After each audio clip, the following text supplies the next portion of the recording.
ou misterioso.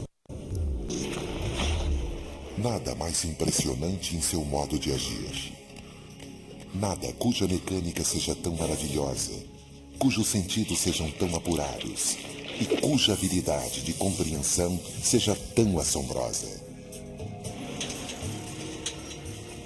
Em uma fantástica viagem durante um só dia, estudaremos a fundo os milagres rotineiros do corpo humano. Hoje é um dia comum, mas extraordinário na vida da incrível máquina humana.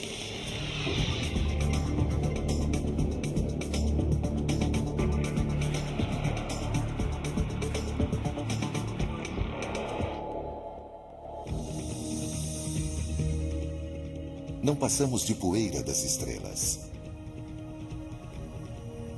Oxigênio, carbono, hidrogênio e alguns outros elementos que não custariam quase nada em uma farmácia de manipulação.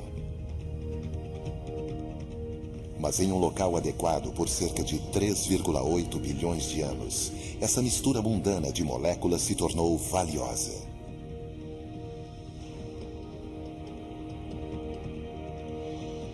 Há mais de 6 bilhões de seres humanos vivendo na Terra, e cada um de nós é o resultado da amalgamação de cerca de 100 trilhões de células microscópicas.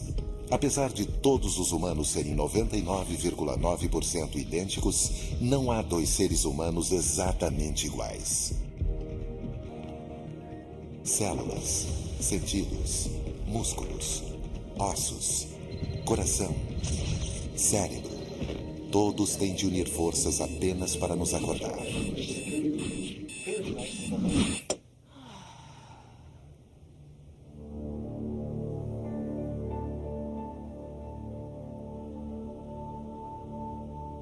Na superfície de tudo, uma camada veludada de células e proteínas segura nossos órgãos do lado de dentro e nos protege do meio externo. É nossa armadura, nosso radiador, nosso ingresso para o prazer e para a dor. É o maior órgão do corpo humano, a pele. A pele é macia e sedosa aos olhos e ao toque. Mas um olhar mais de perto mostra um cenário bem diferente. Aumentada 600 vezes, a camada mais externa de nossa pele não é nada mais do que células mortas, cheia de pequenas cavidades e ranhuras e incontáveis poros. Olhando ainda mais de perto, podemos ver centenas de milhares de bactérias habitando cada centímetro do nosso corpo.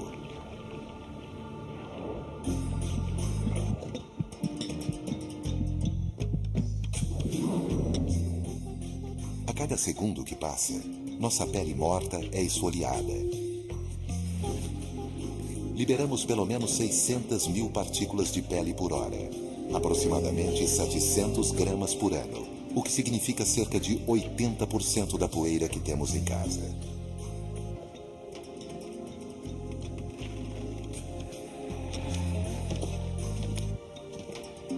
E há muita pele circulando. Se uma pessoa pudesse retirar toda a sua pele e colocá-la em um local plano, ela cobriria 1,70 metros quadrados.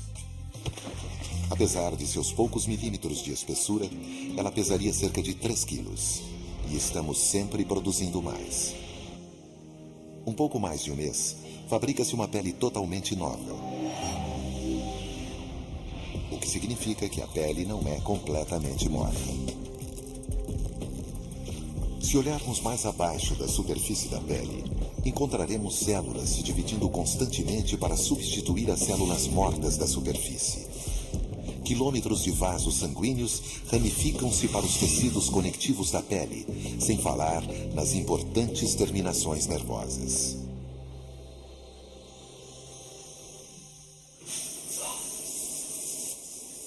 72 quilômetros de nervos descem desde a nossa cabeça até o nosso dedão do pé. E vários deles encontram nossa pele. Em algumas partes, mais do que em outras. Se a sensibilidade fosse relacionada ao tamanho, seríamos algo parecido com isso. Nossas mãos, pés, língua e lábios supersensíveis, equipados com receptores de toque, seriam muito maiores. Por outro lado, nossas pernas seriam semelhantes às de galinhas. Mas, para nossa sorte, a sensibilidade não é a única função da pele. Ela é também nosso sistema de aquecimento e resfriamento, ajudando a manter a confortável temperatura de 37 graus centígrados e preservar nossa vida.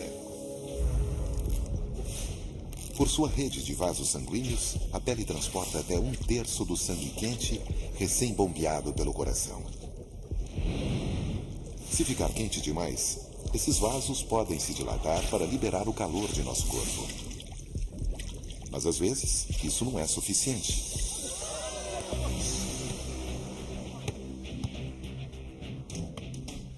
Exercícios físicos podem aumentar a nossa temperatura alguns graus acima do normal. Um estado possivelmente mortal se não fosse pela brilhante rede de segurança da pele, o suor. Mais de 2 milhões de poros em nossa pele conseguem produzir cerca de 2 litros de suor em uma hora. As gotículas aquecidas evaporam no ar, deixando o corpo refrescado. Limpos e penteados, nos aventuramos em um mundo barulhento logo pela manhã. Ao nosso redor, outras incríveis máquinas humanas saúdam o dia, todas de tamanhos e formas, cores e texturas diferentes. Mas, de alguma maneira, todos possuímos a mesma pele. Embaixo da pele, cada um de nós possui quase o mesmo número de melanócitos, as células que injetam o pigmento escuro, a melanina, em nossos pelos, cabelos e pele, deixando-os coloridos. É apenas a quantidade de melanina que essas células produzem que determina se seremos negros ou brancos, morenos ou loiros. De um modo geral, quanto maior a quantidade de melanina em nosso organismo, mais morenos somos. É o mesmo componente químico que dá cor a um órgão sensorial muito diferente. Azuis ou castanhos, verdes ou cor de mel, eles são os órgãos sensoriais mais importantes que a incrível máquina humana possui. Nosso dia apenas começou e o grande milagre da visão já mostra o caminho.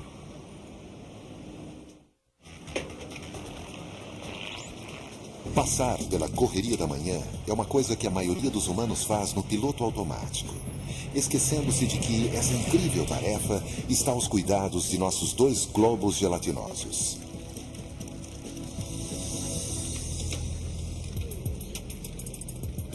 Os olhos estão posicionados na frente em nosso rosto por uma única razão. Olhando para frente e separados o suficiente para nos dar noção de distância, eles nos permitem focar e seguir qualquer coisa que desejarmos.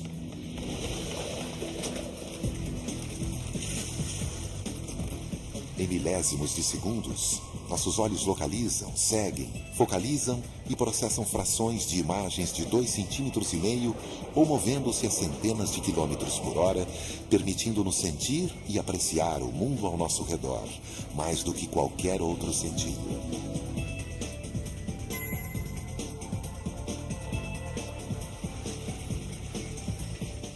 Eles podem ser a janela de nossa alma, mas a um nível não tão poético.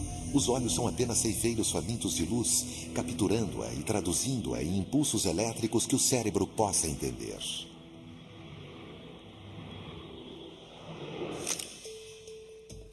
A luz chega primeiro à córnea.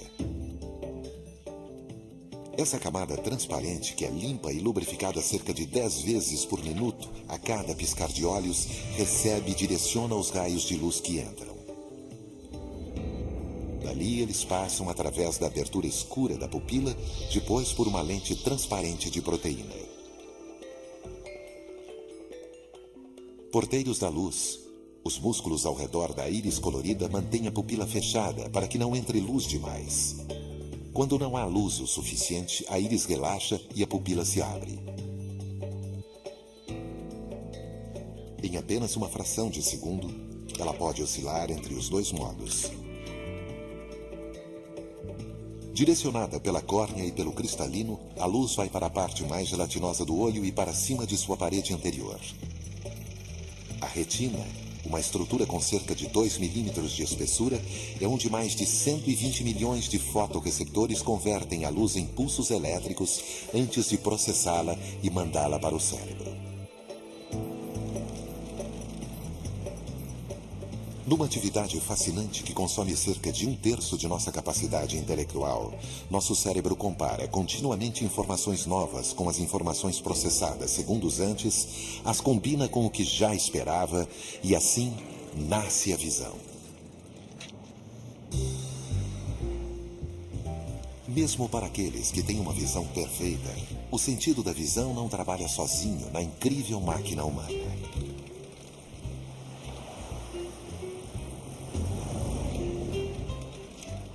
Em cada lado de nossa cabeça, temos os microfones do corpo, os ouvidos. Mas os ouvidos fazem muito mais do que apenas ouvir. Eles nos dão equilíbrio, nos dizendo onde estamos em cada momento. Andar de bicicleta, pisar em terra firme, mergulhar, até mesmo aprender a andar, tudo isso seria impossível se não fosse pelo mecanismo complexo que há dentro de nossos ouvidos.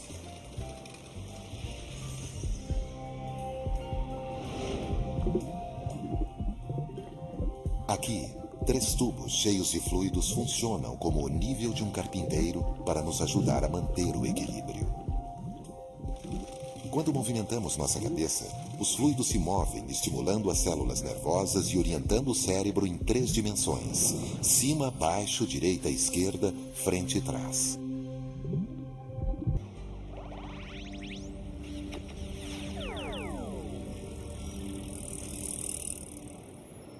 Nossos ouvidos fornecem outra sensação potente para enriquecer nossos dias. Toda vez que uma pessoa ou qualquer outra coisa se move ou vibra, criam-se vibrações no ar, ondas distintas que viajam em diferentes frequências, atingindo nossos ouvidos a cerca de 1.200 km por hora e produzindo sons.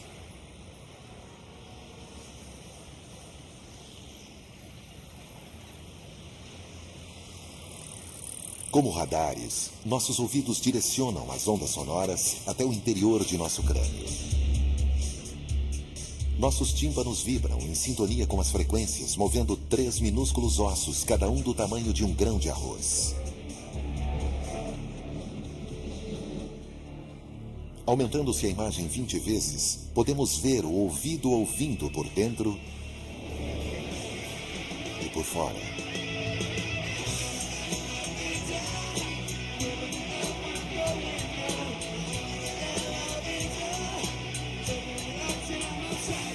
Os movimentos dos ossos são convertidos em pulsos de pressão que fazem vibrar um fluido que move minúsculos pelos, que por sua vez estimulam células nervosas, que traduzem tudo isso para o cérebro.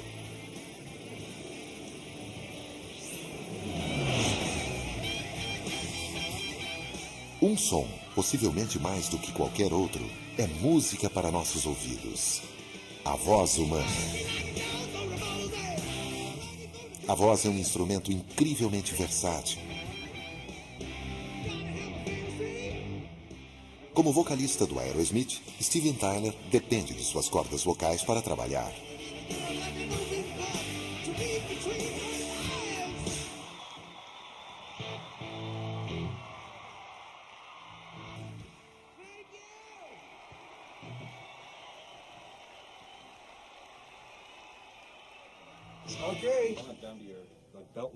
Esta noite, enquanto Aerosmith se apresenta, o Dr. Stephen Seitels e sua equipe do Hospital Central de Massachusetts receberão um raro convite. Com a ajuda de equipamentos especiais de monitoramento, eles verão como esse famoso par de cordas vocais consegue trabalhar ao extremo.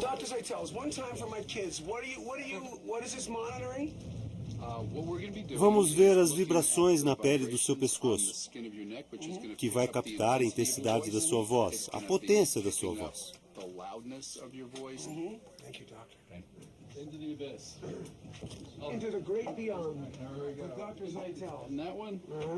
Nos bastidores do concerto de hoje, Zeitels vai usar um endoscópio para examinar o aparelho fonador de Steven Tyler de perto. Try not to touch the sides.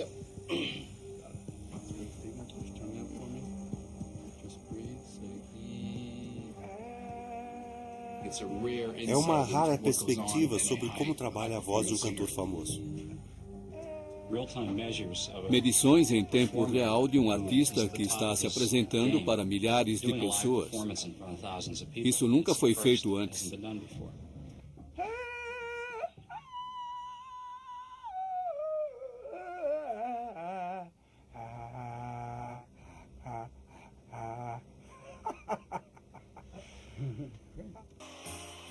Agora, enquanto Steven Tyler se dirige ao palco, suas cordas vocais extremamente afinadas se preparam para entrar em ação.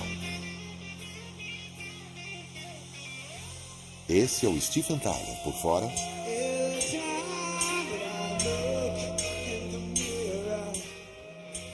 e por dentro.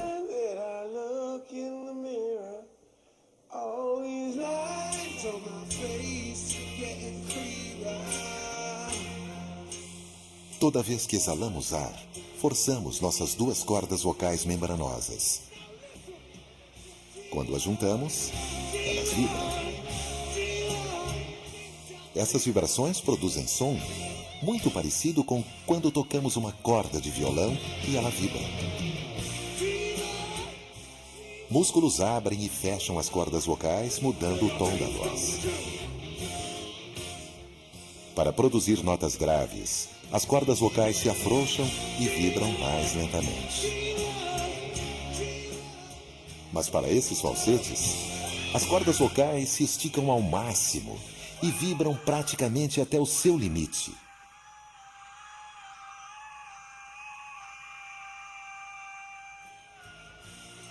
Um feito incrivelmente simples para as cordas vocais extremamente flexíveis de Steven Tyler. To go from, I woke up this morning on the wrong side of the bed, and all them things you saying, and all them things I said. And it's in that voice. And then, you know, of course, and I don't want to miss a thing, is in that voice. And then Dream On is, Dream On! And they've asked me before, how do you sing that song every night? Well, that's one of the easiest ones for me to sing. Go.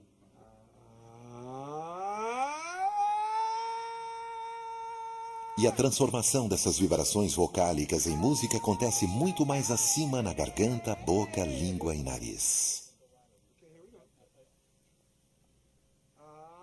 São essas estruturas que marcam a voz humana, o que distingue as vozes de pessoas como Steven Tyler das demais. Após cerca de 2 horas de ginástica vocal, os dados iniciais mostram que as cordas vocais de Steven Tyler tocaram-se mais de 1 milhão de vezes e se movimentaram o equivalente a mais de 10 quilômetros. E nada indica que a voz dele vá se desgastar tão já.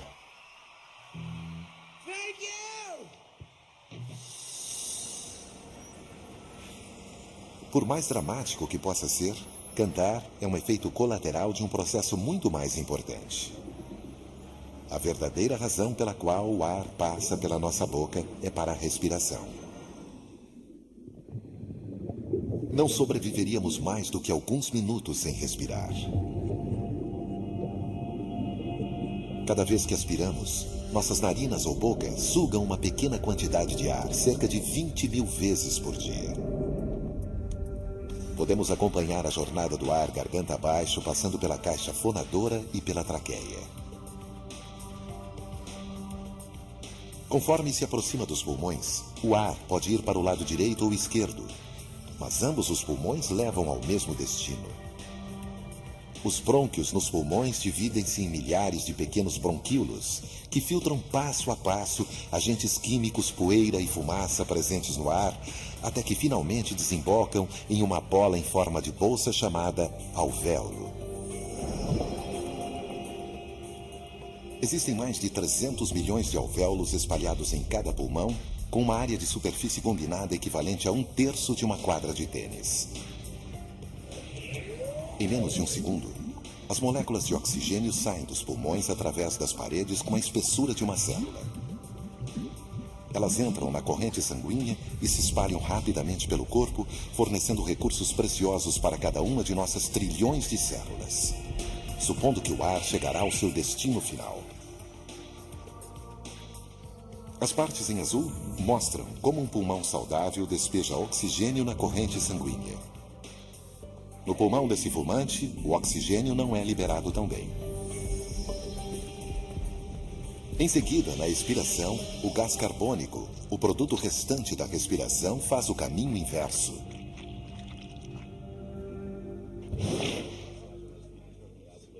Mais uma aspiração, e nosso aparelho respiratório nos dá outro presente, cujos resultados podem ser prazerosos ou repulsivos. A cada nova respiração, nossas narinas podem distinguir até 10.000 odores diferentes. Alguns deles agradáveis, outros não.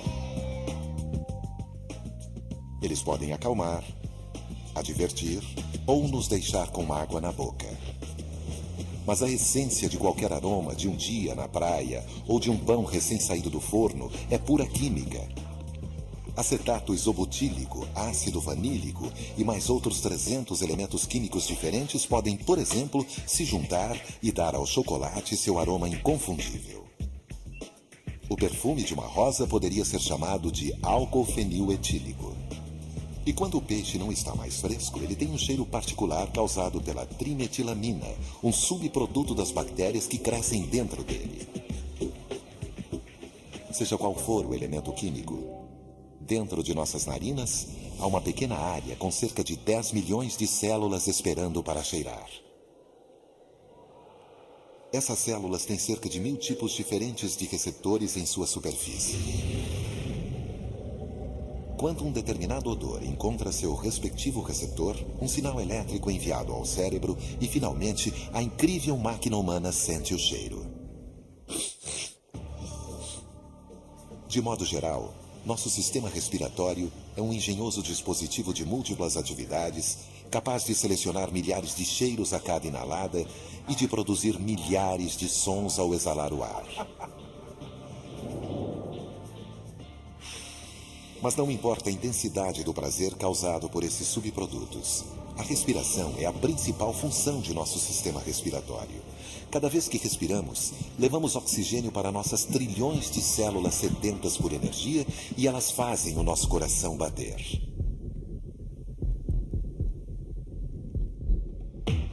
A cada segundo de cada dia, cada célula de nosso corpo precisa de oxigênio para ter energia, trabalhar e sobreviver.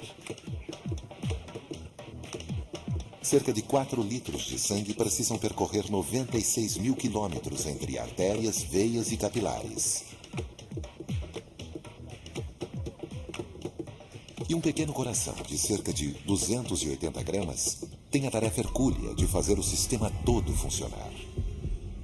Tudo começa com uma batida que envia sangue fresco e oxigenado dos pulmões até o coração.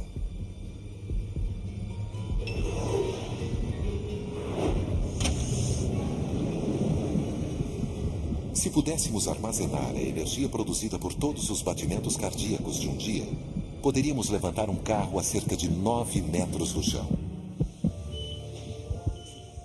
O coração é uma bomba muscular. Mesmo se for removido, ele pode funcionar sozinho. Sua engenhosidade está nas células cardíacas, milhões delas batendo em sintonia. Claro que não basta uma boa bomba para fazer o sangue circular por todo o corpo. É preciso também um bom encanamento. Uma vez fora do coração, o sangue carrega o oxigênio por artérias cada vez menores, alcançando por fim redes de capilares mais estreitas ainda. Esses vasos são tão finos que os glóbulos vermelhos de milésimos de centímetros têm que se espremer para passar por eles.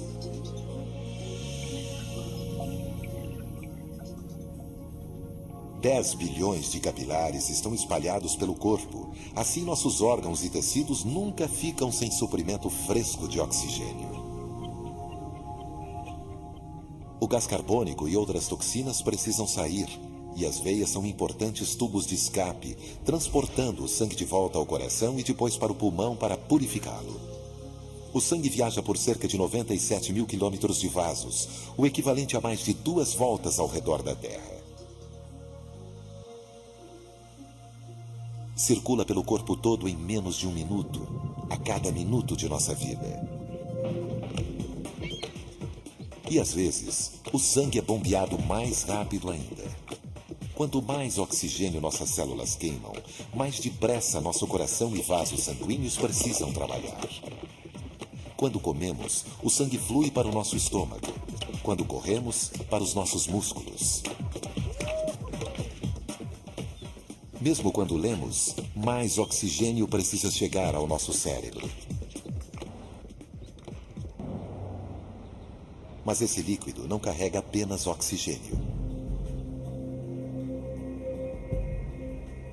Em uma única gota de sangue, até 400 mil glóbulos brancos estão em constante patrulha, procurando corpos estranhos como vírus e bactérias e ameaças internas como o câncer e os atacando.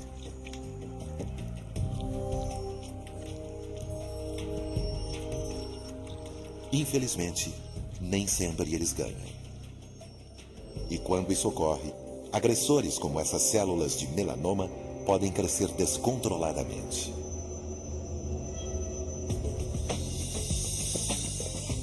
Quer nossas células trabalhem a nosso favor ou não, uma coisa é certa: trabalhamos incansavelmente por elas. Desde que acordamos, nosso coração já bateu mais de 20 mil vezes, levando o oxigênio vital para 100 bilhões de células. Mas essa máquina não precisa apenas de ar. Ela também precisa de combustível.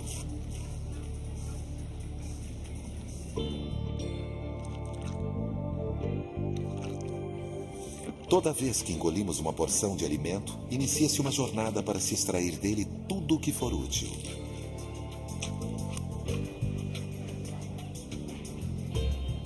Sentamos para almoçar, e nas 30 horas e nos 6 metros que a comida leva para ser digerida, convertemos plantas e animais em energia e absorvemos seus constituintes químicos em nossa própria carne e sangue.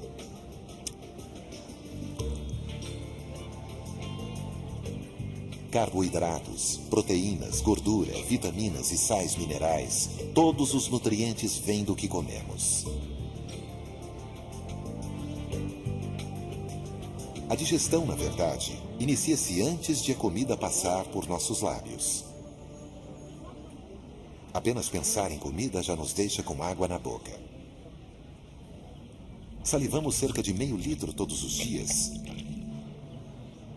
E há nessa saliva enzimas que, juntamente com os nossos dentes, começam a quebrar os alimentos que comemos.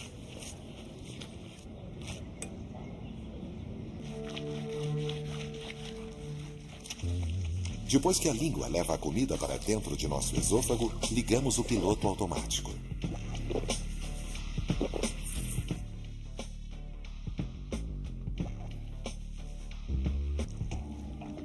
Uma típica descida por nosso esôfago leva apenas 5 segundos. Daqui, ela é apertada como um tubo de pasta de dente. Quando passa pelo estômago, como está acontecendo aqui, é hora de ir mais devagar e ser digerida. Normalmente, esse saco elástico em forma de J não é muito maior que um punho. Mas após uma grande refeição, ele pode se expandir e aumentar mais de 20 vezes o seu tamanho. Pelas próximas horas, sucos gástricos altamente ácidos serão expelidos das paredes do estômago, quebrando as proteínas do alimento, enquanto as contrações musculares fazem com que o alimento seja triturado até virar uma pasta. A acidez é tanta que o estômago precisa liberar continuamente uma camada de muco protetor para que não digira a si mesmo. Por isso, ele absorve muito pouco nutrientes. Então, o alimento passa pela linha de desmontagem de 6 metros, que é o intestino delgado, que podemos ver com a ajuda dessa câmera especial em forma de pílula. Por cerca de 5 horas, os componentes do alimento são amassados, espetados, borrifados com sucos digestivos e espremidos, até que os elementos importantes passem pela parede do intestino e entrem na corrente sanguínea. Daqui, a maior parte dos nutrientes de nosso alimento vai diretamente para o fígado, o maior órgão interno humano. O fígado quebra, remonta e distribui os nutrientes para nossas células para gerar crescimento e energia. Nosso corpo tenta equilibrar a ingestão de energia.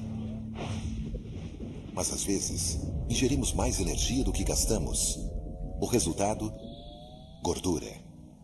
É assim que há gordura do lado de dentro e do lado de fora.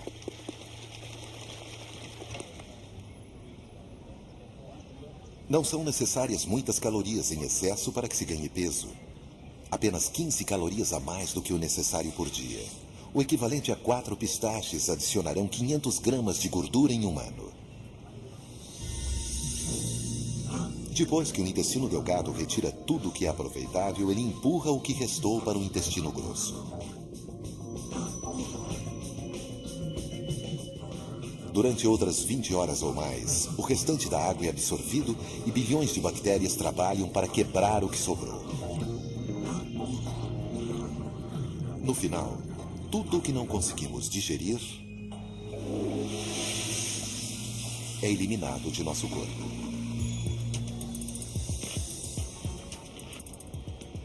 A complicada jornada do alimento em nosso corpo tem um propósito maior.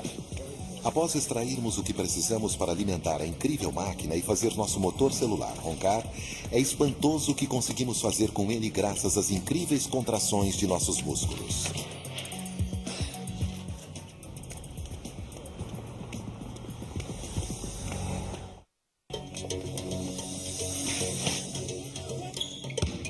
A incrível máquina humana em ação. Todas as partes de nosso corpo, desde os receptores em nossa pele ao centro de equilíbrio em nossos ouvidos internos, ajudam a fazer essa incrível complexidade de movimentos parecer fácil, automática até.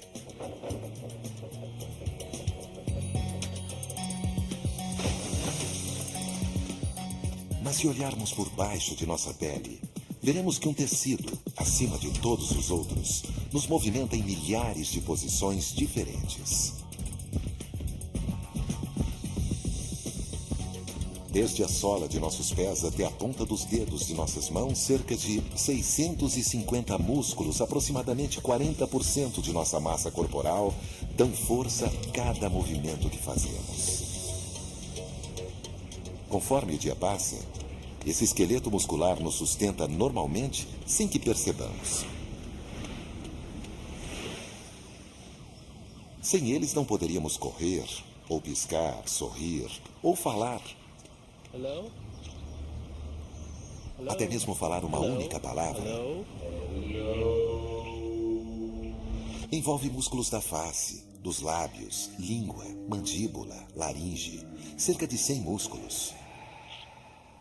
Muitos desses mesmos músculos também nos ajudam a fazer uma careta. Já no movimento contrário, os mesmos 34 músculos nos permitem dar um beijo. Andar. Uma série de tombos altamente coordenada, a qual não damos importância desde que éramos crianças. Requer cerca de 200 músculos esqueléticos. Os músculos traseiros, para não nos deixar cair para frente, e os abdominais, para não cairmos para trás. Precisamos de aproximadamente 40 músculos apenas para levantar uma perna e movê-la para frente.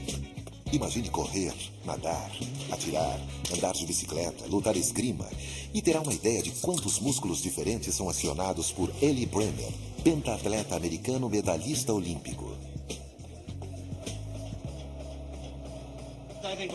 Acho que o que faço é uma coisa normal e quando me perguntam como treino, a resposta é simples. Nado cerca de 6 quilômetros, depois corro mais 16. Não é grande coisa, acho que qualquer um consegue fazer isso. E quando eu digo, as pessoas me olham de um jeito estranho e dizem, você deve estar maluco. Mas o que o impulsiona? Se olharmos mais de perto um desses músculos em movimento, perto o bastante para que possamos ver as centenas de fibras musculares que o percorrem, encontraremos duas proteínas, actina e miosina. E suas funções não poderiam ser mais simples. Elas se ligam, como rodas dentadas, e depois relaxam, desfazendo o atrito e voltando ao normal.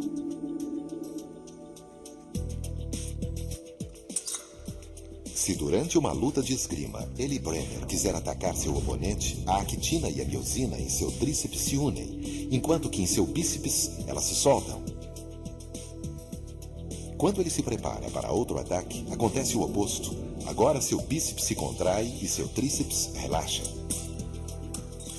Com a contração e o relaxamento de todos os músculos esqueléticos, nos movemos. 3, 2, 1, go. Mas seja participando de uma Olimpíada, ou simplesmente escolhendo o que vai comer no jantar, o todo seria inútil sem uma infraestrutura.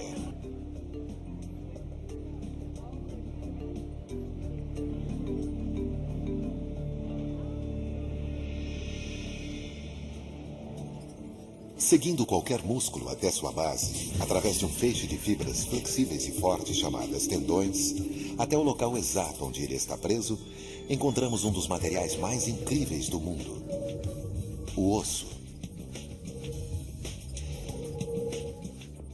Cerca de 206 dessas maravilhas da engenharia estão presentes em nosso corpo.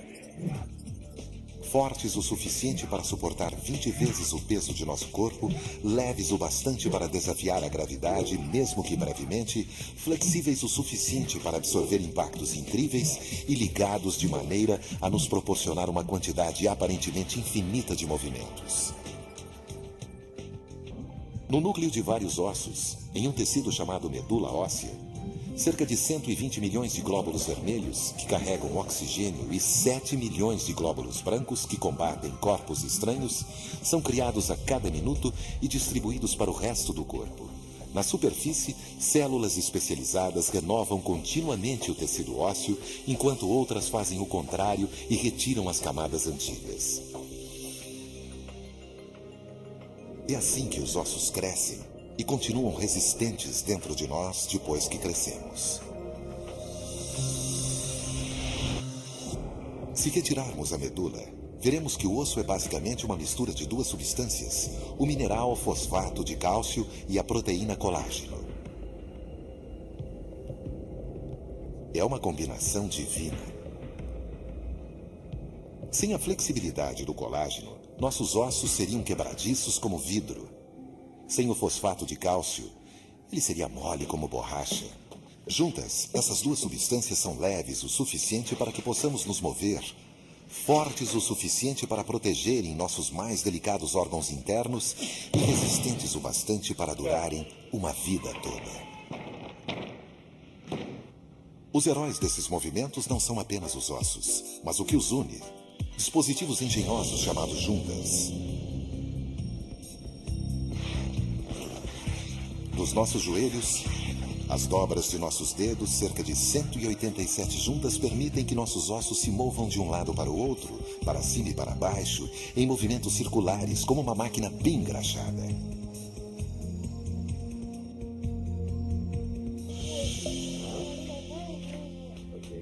Cada sistema do corpo é complexo, mas há somente um controlando tudo o que fazemos. A cada segundo, desde o início do nosso dia, nosso cérebro está guiando, vigiando e dando ordens, definindo o que somos.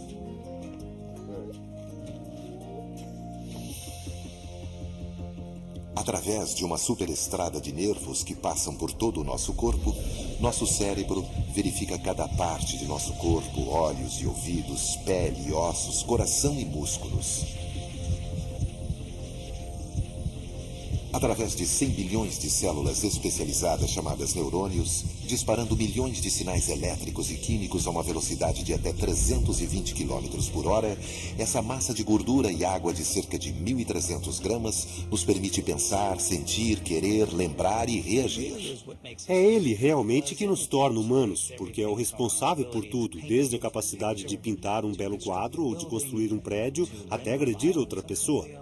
Se você fizesse um transplante de coração, por exemplo, continuaria a ser você mesmo. Mas se algo danificasse o seu cérebro, o seu caráter e a sua personalidade poderiam mudar. Por isso, o cérebro é o que você é. E quando esse incrível órgão é agredido, tudo que define quem você é está em risco. Oi, Brandon, sou a doutora Liao. Eles vão fazê-lo dormir agora, certo? Certo. Nos vemos quando você acordar. Todos nessa sala de operação aqui na Universidade da Califórnia estão cientes da vulnerabilidade do cérebro. Brandon Carson, de 23 anos de idade, possui um grande tumor cancerígeno perto de uma região de seu cérebro importante para a linguagem. O tumor dele está muito próximo da área de Broca. Acho que é um dos mais próximos que já vi. O desafio da doutora Linda Liao e sua equipe é remover o tumor e manter a fala de Brandon intacta. Brandon, acorde. Por isso, depois que o crânio é aberto e o cérebro exposto, os médicos fazem de tudo para manter Brandon acordado. Brandon, abra os olhos.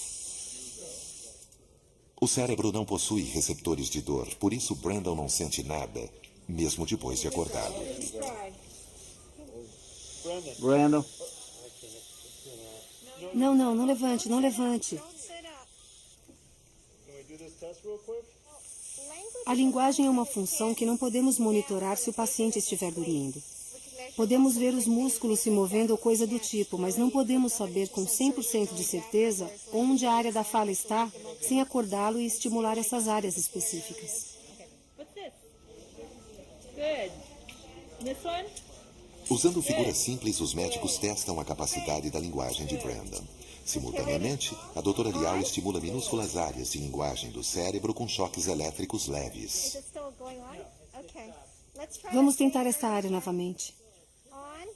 Se Brandon encontrar dificuldade em reconhecer essas imagens simples enquanto o choque estiver sendo aplicado, a equipe saberá que essa é uma região crítica e fará o possível para não mexer nela. Tem uma área que eu acho que é segura. Vou começar dissecando ali e você continue falando com ele. Com imagens do cérebro antes e durante a cirurgia, algo que não era possível há apenas 10 anos, Liao pode remover o tumor com segurança. E com o cérebro vivo, ativo e acordado exposto, os neurocientistas têm a rara oportunidade de olhar do lado de dentro em cada vaso sanguíneo e vislumbrar esse órgão misterioso em funcionamento. Mapear o cérebro humano é o santo graal, todos queremos fazê-lo. Queremos criar um mapa em que possamos conhecer cada estrutura e quais funções elas controlam. Mas ao contrário do mapa terrestre, que possui latitude e longitude, cada cérebro humano é único. Um é diferente do outro, é o que nos torna únicos. No laboratório de neuroimagem da Universidade da Califórnia, o Dr. Arthur Toga está começando a entender essas diferenças com o que é chamado de atlas cerebral. É uma coleção de milhares de imagens de humanos, de várias idades, diversas raças, de ambos os sexos. Com eles, podemos verificar o desenvolvimento do cérebro desde os 5 até os 90 anos e ver o início de sua degradação durante a meia-idade. Comparar o cérebro de um homem com o de uma mulher. O dele pode ter mais volume, mas o dela tem mais superfície. Essa é a atividade cerebral de uma pessoa que fala apenas uma língua, e essa é de alguém que fala duas. O cérebro de um destro e de um canhoto. O Atlas Cerebral mostra nosso órgão principal de diversas perspectivas, até neurônios em particular. Através de imagens obtidas por ressonância magnética funcional, ou RNF, podemos ver o ponto exato onde se originam os pensamentos conscientes à medida em que eles são formados, planejando o mapa, ouvindo música, sentindo medo ou rindo. É fantástico, e você pode ver um cérebro humano funcionando num indivíduo comum.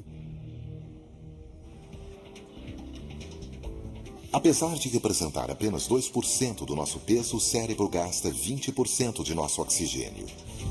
Se o cérebro ficar sem oxigênio por apenas 10 segundos, perdemos a consciência. Mais de 4 minutos sem oxigenação causam danos permanentes. Ao contrário de outras células do nosso corpo, quando os neurônios são danificados, eles não podem ser substituídos. Certo, este é o resultado patológico para o paciente Carson Brandon, cujo número é... Na Universidade da Califórnia, a doutora Linda continua a trabalhar em Brandon Carson, de 23 anos. Após mapear as áreas da fala de seu cérebro, ela está pronta para remover um tumor cancerígeno. Isso, aquela massa escura. Estou tentando dissecar ao redor. Apesar de haver um bisturi eletrônico cortando seu cérebro, Brandon ainda está respondendo às imagens. Não pode haver nenhum resíduo de tecido cancerígeno. E apenas um pedaço mínimo do cérebro pode ser removido. Há pedaços do tumor que estão próximos a vasos sanguíneos. E, obviamente, não queremos afetar nenhum vaso importante. A única maneira de verificar isso é por um microscópio. Este é o buraco onde o tumor estava. Graças a essa nova tecnologia, que nos permite ter uma visão de dentro do cérebro, Brandon logo acordará da cirurgia sem tumor e sem problemas na fala. Demos mais um passo para entendermos como tudo funciona e o quanto ainda temos para aprender. Acho que conforme aprendemos em que região está a visão e de onde controlamos a nossa mão e onde está a nossa fala, começamos a sentir que estamos entendendo o circuito. Achamos que entendemos como o nosso cérebro funciona e depois nos aprofundamos um pouco mais e percebemos que não sabemos quase nada. O cérebro humano é uma dessas grandes fronteiras. Essa é a verdade. Quanto mais aprendemos, mais percebemos o quanto não sabemos. O mesmo se aplica a todas as partes da incrível máquina humana.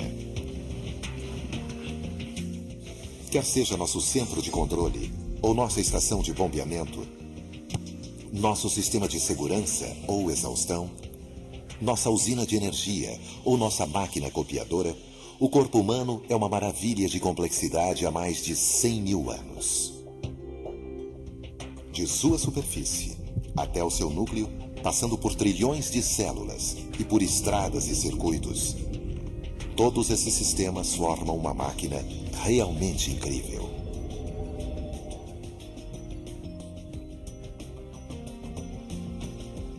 Mesmo quando dormimos, nosso corpo está sempre trabalhando, sempre respirando, sempre pulsando, sempre pronto para começar um novo dia. E embora possa haver um número infinito de espécies nos astros distantes, podemos dormir sossegados por saber que nada se compara à incrível máquina humana.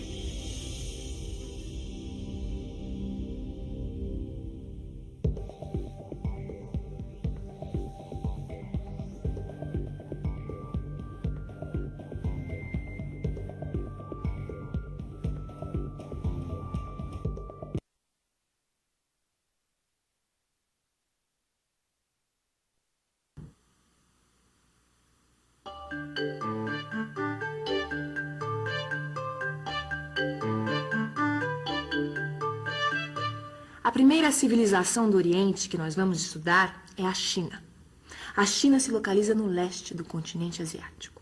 O país é cortado por dois grandes rios, o amarelo e o azul. Junto com outros rios, eles formam vales longos que fertilizam os campos. Essa terra fértil fez com que muita gente se fixasse nas margens dos rios. Até hoje, a China abriga a maior população do planeta. O território da China é um pouco maior que o do Brasil. No entanto, a população é mais de 7 vezes maior. O clima é variado. No norte, o inverno é muito frio e o verão muito quente. Bom para cultivar cereais como o trigo e o centeio. No sul, a temperatura é agradável o ano todo. Nos vales dos rios são cultivados o arroz e o chá. E no sul também surgiu a indústria da seda. Mas a civilização chinesa começou a se estabelecer definitivamente no centro da China, onde o rio Amarelo desemboca. E começou mais ou menos assim.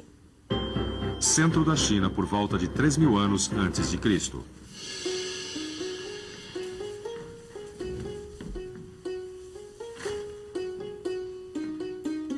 Hoje vou chegar mais tarde.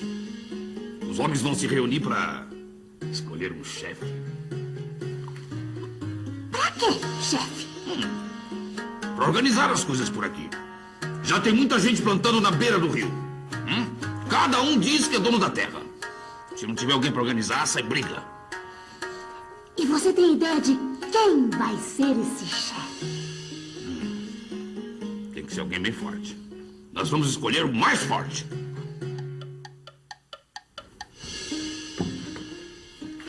O chefe morreu. Antes ele do que eu. E agora? Os homens vão ter que se reunir para escolher outro chefe. Não precisa. Chefe tem filho, é a mesma coisa que ele. E se o filho morrer? Aí tem outro filho, ou então parente. É melhor assim, eles sabem o que fazem. Os povos antigos escolhiam os mais fortes para chefe. E com o tempo, os chefes acabavam virando reis. Cada território era um reino, sem que ninguém mandasse neles todos. Até que surgiu um poder central, e a China se tornou um império. 2000 anos antes de Cristo, os muitos reinos da China se reúnem e formam um império.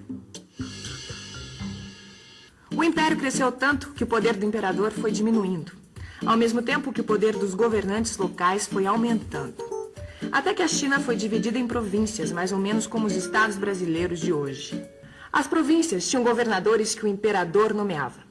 Os governadores se tornaram nobres e o império se dividiu em principados. Começa aí a época das guerras civis. Estão dizendo que vai ter guerra.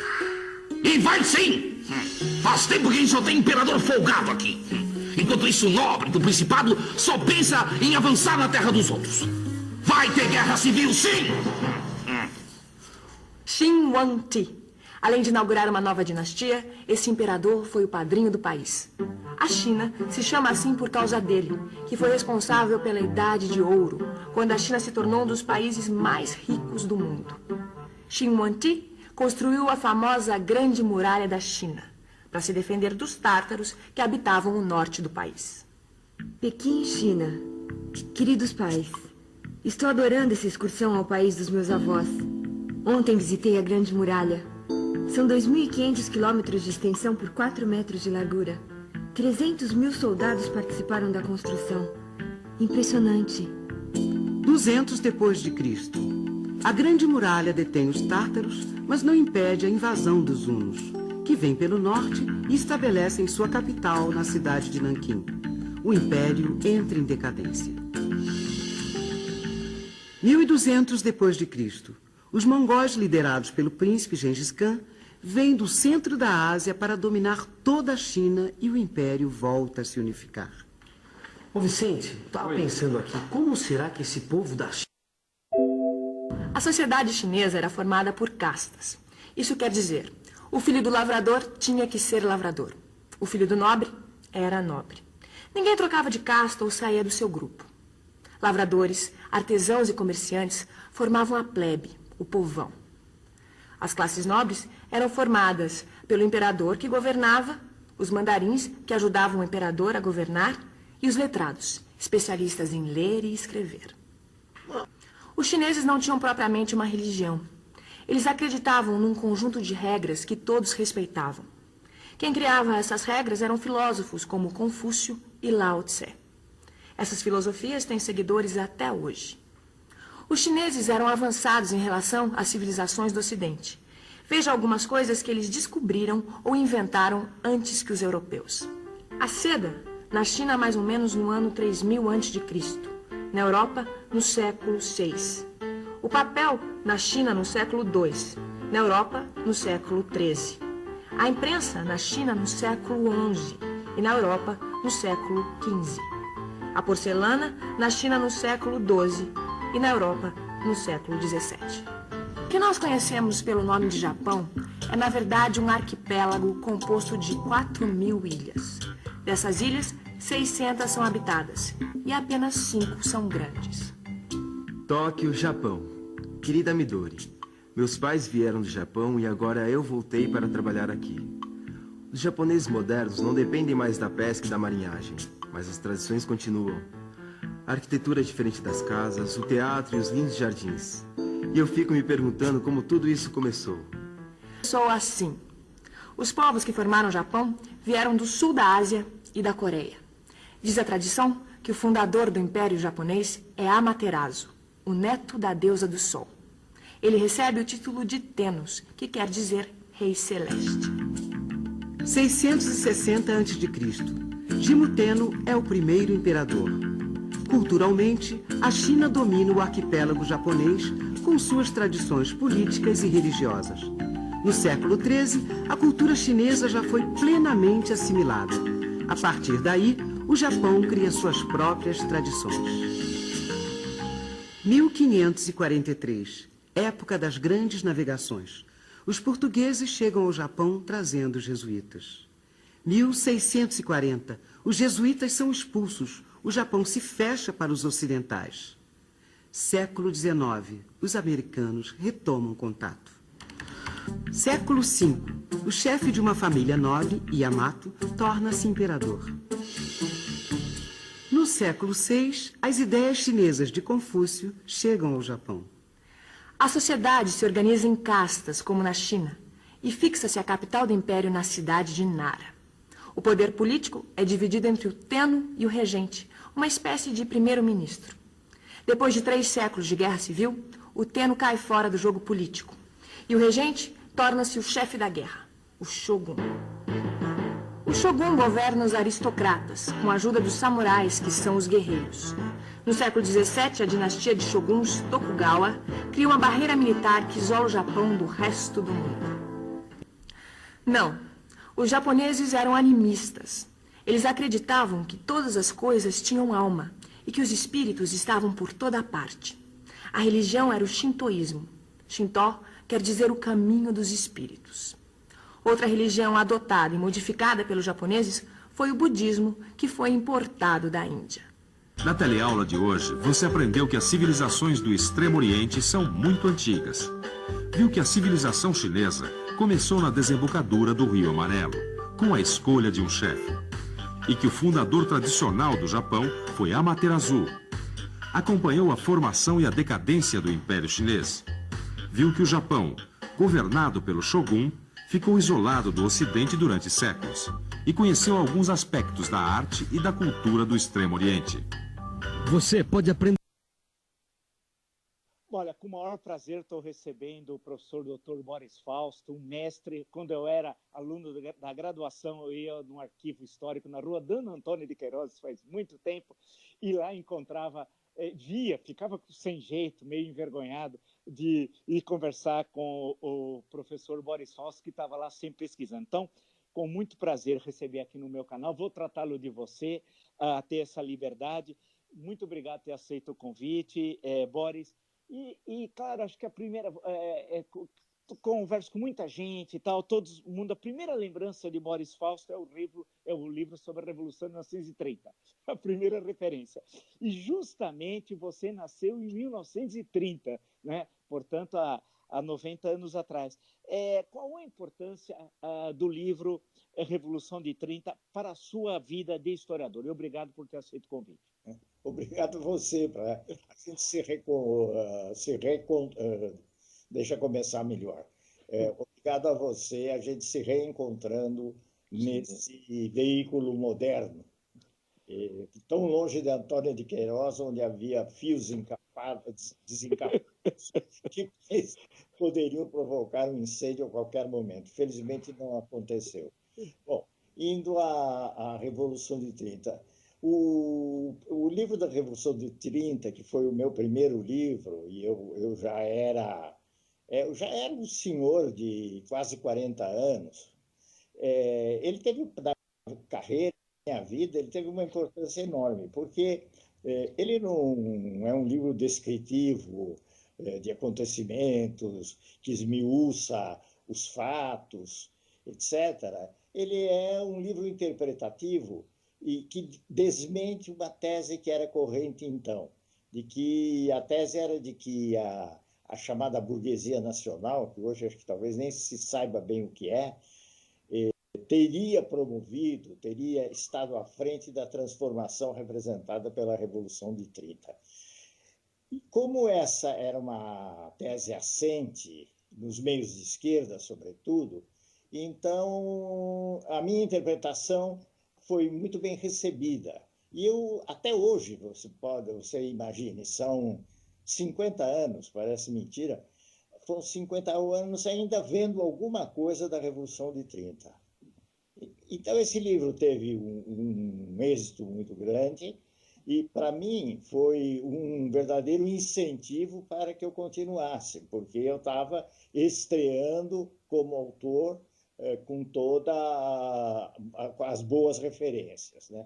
Agora isso já se tornou um pouco o contrário, porque às vezes eu encontro uma pessoa na rua e, conversando, essa pessoa me diz: o senhor é aquele cara que escreveu a Revolução de 30. Depois disso eu escrevi um monte de coisas, mas o que ficou foi a Revolução de 30. Mas tá bem, não é? A gente é conhecido pelas mais variadas maneiras e não pode fazer nada com relação a isso. Não, justamente isso. Tem uma série de livros seus sobre São Paulo, né?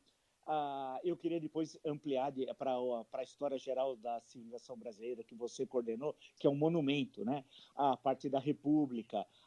O Sérgio Buarque coordenou Colônia e Império e a sua coordenação dos volumes da República. Mas antes de nós irmos para isso, eu gostaria de ver essa questão de São Paulo. Por exemplo, trabalho urbano e conflito social. São Paulo, né? Outro dia, conversando numa entrevista com o Celso Laffer, me lembrei do seu livro de 1938, né? O crime lá do restaurante chinês, que é justamente no momento da Copa do Mundo, toda aquela era estigmatizado, o chinês aqui em São Paulo. Como é que essa passagem de analisar a Revolução de 30, que é uma coisa macro, né? Dentro dessa perspectiva que você apresentou, para descer e analisar ou o movimento operário, que é o urbano conflito social, ou uma questão, vamos falar de, entre aspas, de vida cotidiana, que seria a questão do restaurante chinês e outros livros seus sobre São Paulo? Bom, primeiro eu tenho que explicar que eu tenho um amor meio decepcionado por São Paulo, por tantas coisas difíceis que acontecem nessa cidade. Mas é assim, eu não sou correspondido propriamente, mas eu gosto de São Paulo, é um amor não correspondido. Eu nasci aqui, vivi praticamente a vida toda aqui, fora uma ou outra saída para o exterior, coisa de meses, e eu tenho mesmo uma ligação muito grande. Eu nunca fiz um livro sobre São Paulo. Aliás, você fez, né? Um belo livro sobre o Estado, né? Um livro geral sobre o Estado de São Paulo. Mas seja como for, eu tenho essa ligação com a cidade. Pegando o caso do crime do restaurante chinês, realmente eu quis introduzir a cidade. Meu interesse básico era a história do crime. Mas seja como for, o fato de o crime se dava nessa cidade, eu tinha interesse em discutir a questão dos imigrantes, eu tinha interesse de percorrer algumas coisas da cidade, especialmente ruas do centro, o local do crime. Então, isso tem uma fusão de vários planos, né? Um plano mais geral, com uma história que a gente pode ver como uma história do cotidiano. E eu tenho um outro livro, O Crime da Galeria de Cristal, que está sendo muito confundido com o primeiro, né? Esse título e também a capa semelhante, mas que é um livro diferente, numa época anterior à do restaurante chinês. E o crime da Galeria de Cristal é dos primeiros anos do século XX, e aí também eu uso um pouco os elementos de São Paulo, quer dizer, o crime se dá no Carnaval, então eu começo a falar do Carnaval, e tem material para falar disso, como é que andava o Carnaval no centro da cidade na hora do crime. E tem, enfim, uma série de circunstâncias que guardam uma referência com o crime do restaurante chinês. Antes de tocarmos no trabalho urbano e conflito social, como a sua referência foi a questão desses dois livros e o crime cotidiano, como é que é trabalhar com essas fontes? Quer dizer, aquele trabalho mesmo do historiador, aquele trabalho difícil, porque, parodiando Euclides da Cunha, o historiador é, antes de tudo, um forte nos arquivos brasileiros. Né? Como é que é isso? Como é que foi esse processo? O historiador é, antes de tudo, um forte, e ele, no caso do crime cotidiano, o historiador é, antes de tudo, um forte, e um forte que precisa ter as vias nasais bem lubrificadas.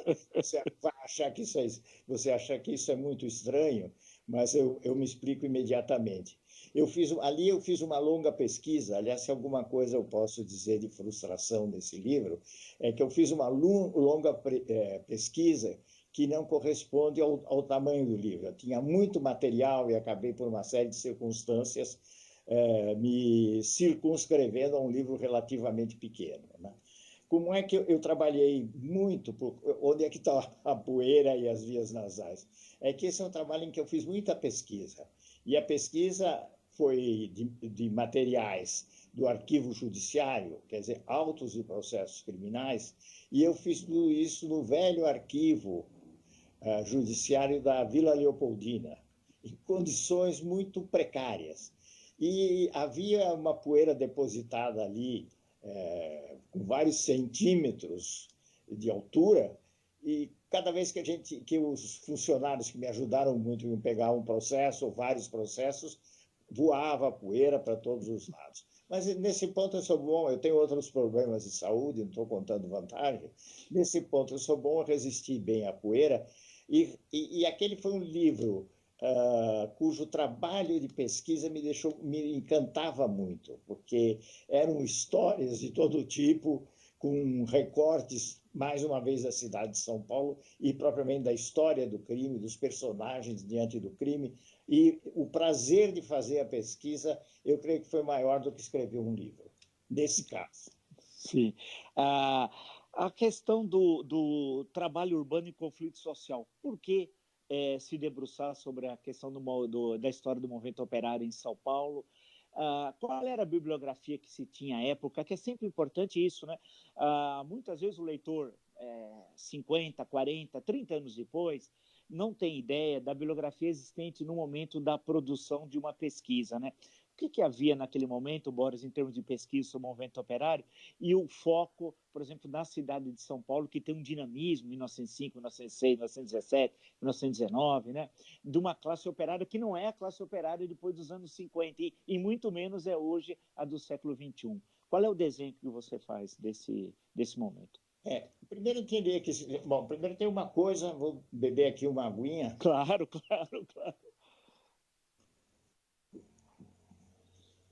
Primeiro tem uma coisa que é o seguinte, eu concentrei mais em São Paulo, tinha mais material, vivia aqui, mas eu pesquisei no Rio também, no Rio de Janeiro. Então, eu fiz um pouco a comparação entre dois movimentos operários do Rio e de São Paulo, que foram movimentos nessa época com características distintas, bem distintas até, sob certos aspectos.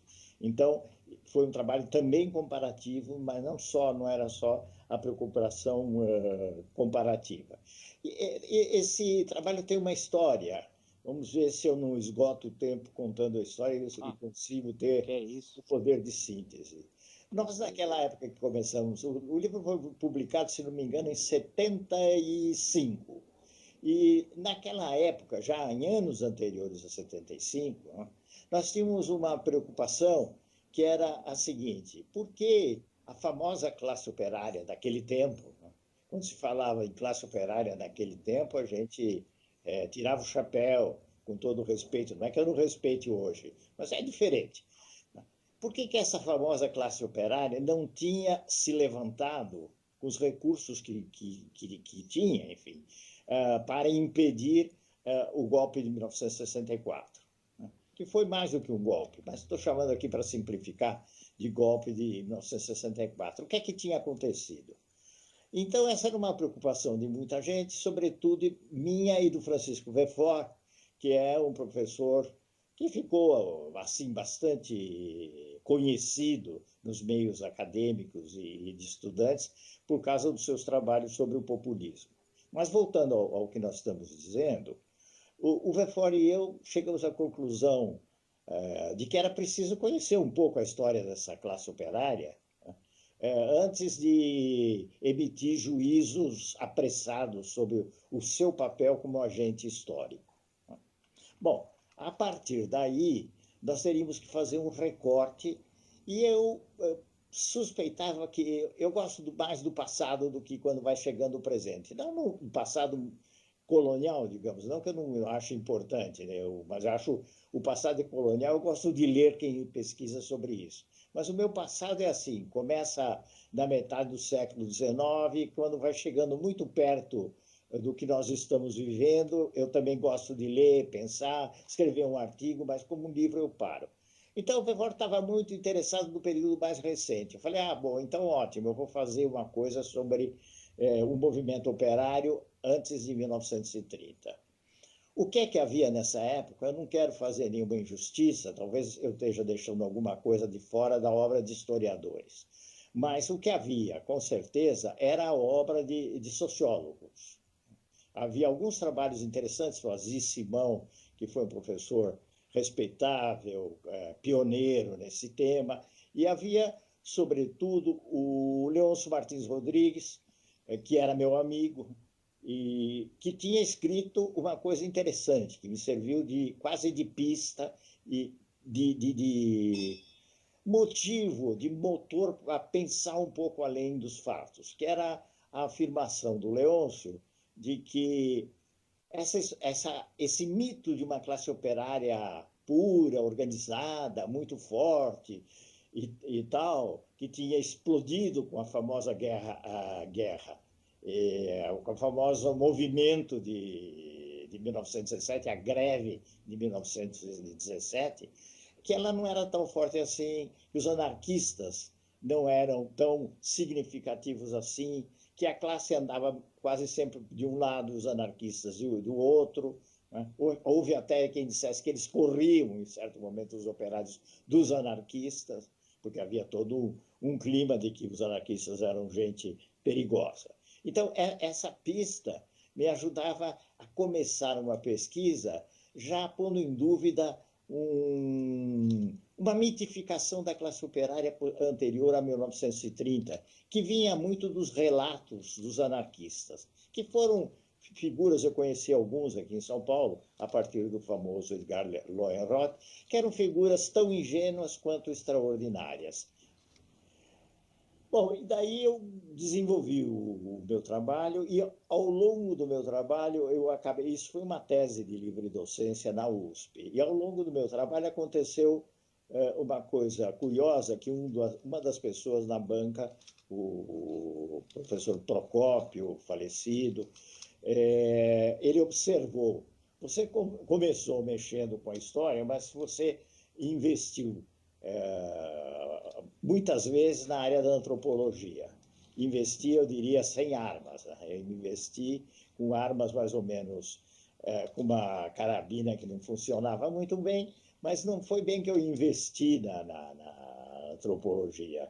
Foi que eu me atraí, me senti muito atraído pela chamada cultura anarquista, que era a vivência, a recusa, por exemplo, muito puritana dos anarquistas brasileiros, era o caso dos brasileiros, a recusa do baile, toda a sexualidade vista como lascívia, né?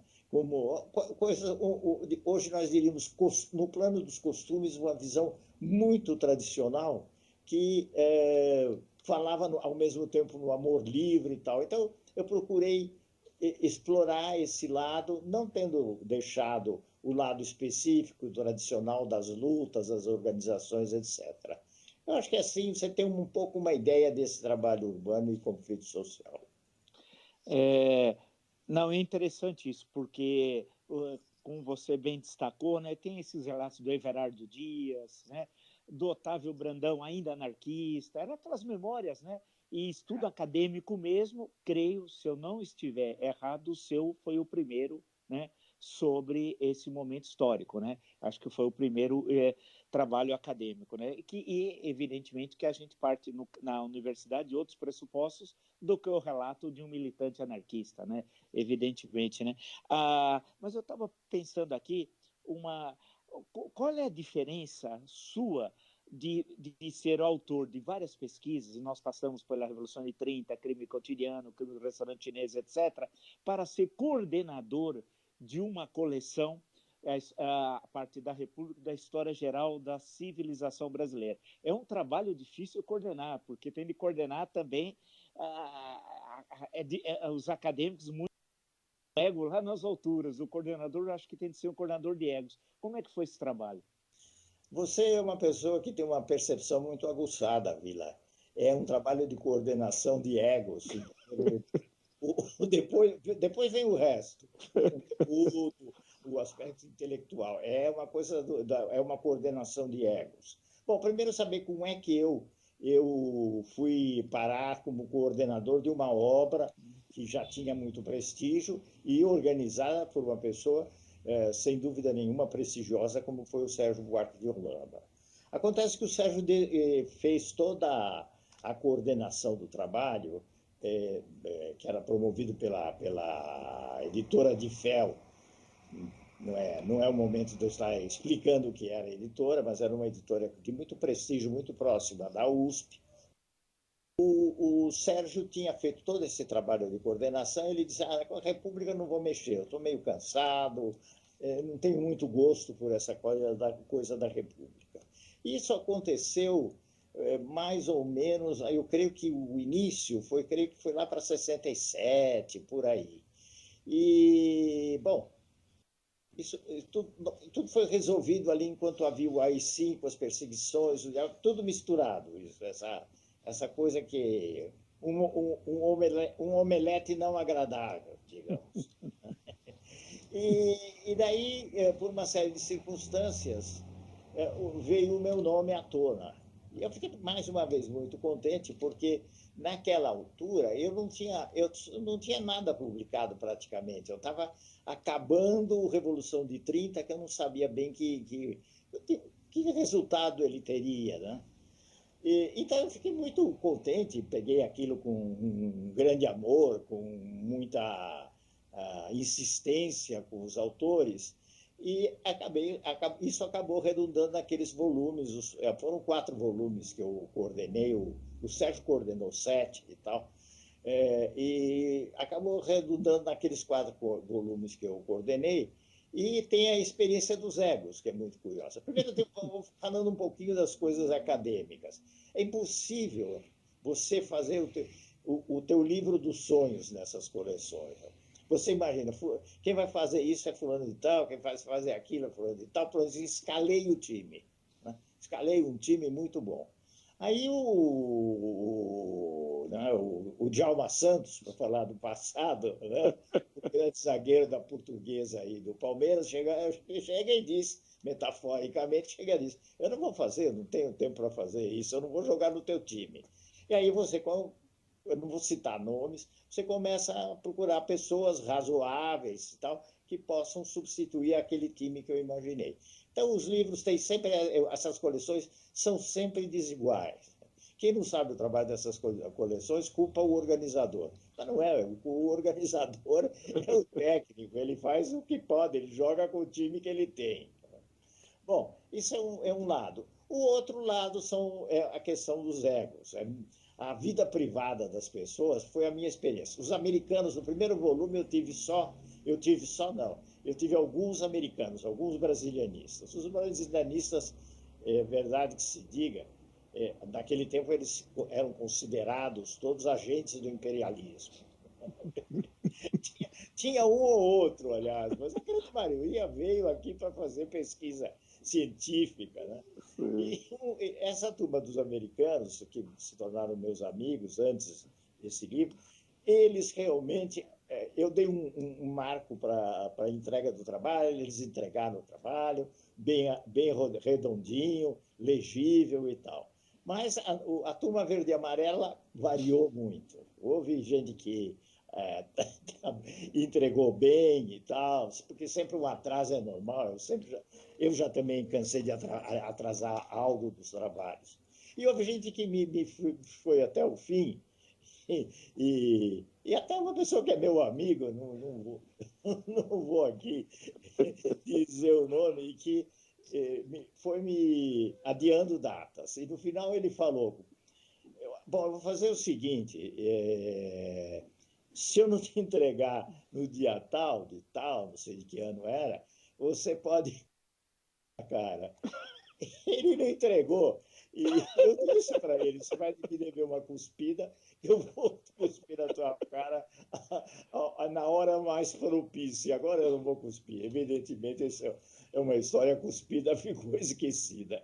Mas a gente se frustrava muito quando essas coisas aconteciam.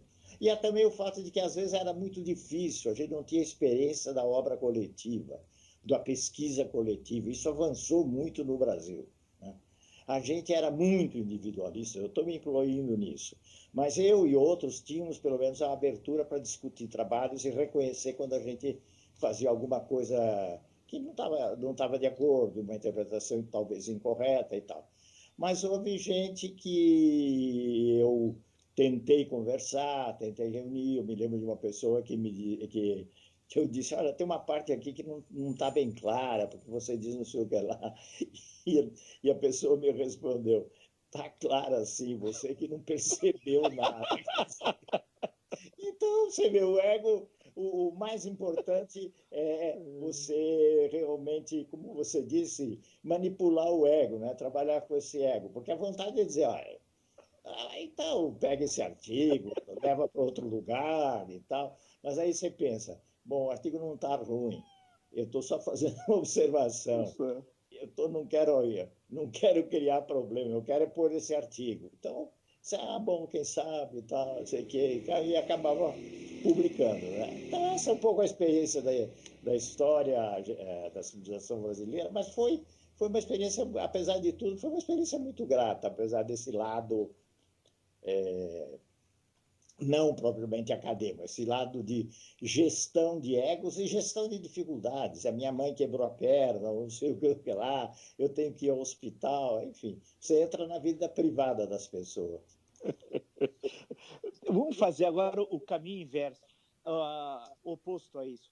A história concisa do Brasil, fazer uma espécie de manual que nós não temos costume no Brasil, porque uma época eu estudei muito o México, lá tinha uma história concisa.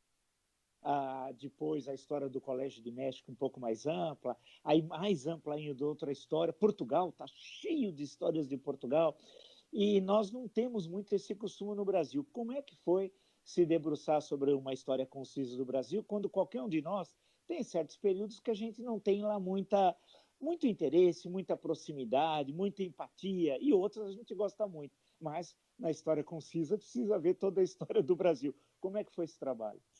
Bom, esse trabalho, a história concisa é um filhote. Né? Ela é um filhote da história do Brasil, Sim, perfeito. De um trabalho que tem, acho que 600 páginas, que me deu mais espaço. Mas o problema que você está levantando é muito oportuno, sem dúvida nenhuma, mas eu tinha um pouco mais de espaço.